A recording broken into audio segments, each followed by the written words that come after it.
La France doit être forte et se faire respecter. Voici les mots du président français Emmanuel Macron dans la lettre sur l'Algérie qu'il adresse à son Premier ministre François Bayrou. L'Élysée acte la crise avec Alger et demande au gouvernement de nouvelles mesures. Il nous faut acter la suspension officielle de l'accord de 2013 concernant les exemptions de visa sur les passeports officiels et diplomatiques. Le ministre de l'Intérieur doit obtenir de nos partenaires de Schengen qu'ils prennent les mesures indispensables à l'efficacité de nos décisions. L'Élysée veut s'assurer que la mesure ne sera pas contournée, alors que plusieurs voisins européens profitent de la brouille avec l'Algérie, comme l'Italie de Giorgia Meloni, qui a reçu le président Tebboune il y a 2 semaines.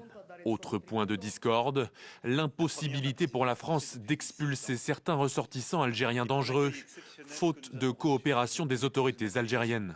Dans sa lettre, Emmanuel Macron évoque l'attentat de Mulhouse, perpétré par un individu qu'Alger a, à plusieurs reprises, refusé de récupérer.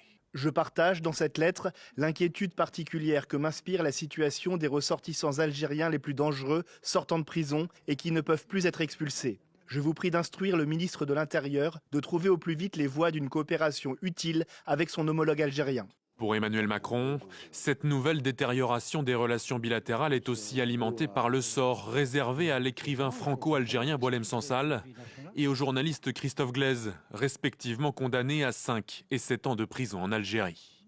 Pourtant, le chef de l'État laisse la porte entrouverte. La France doit témoigner le respect qu'elle exige de ses partenaires. Nous avons des intérêts communs et la capacité d'agir ensemble au bénéfice des peuples français et algériens. Paris prévient enfin que tout retour à la normale est conditionné au rétablissement des moyens de son ambassade à Alger, dont l'action est entravée par les autorités algériennes, selon l'Élysée.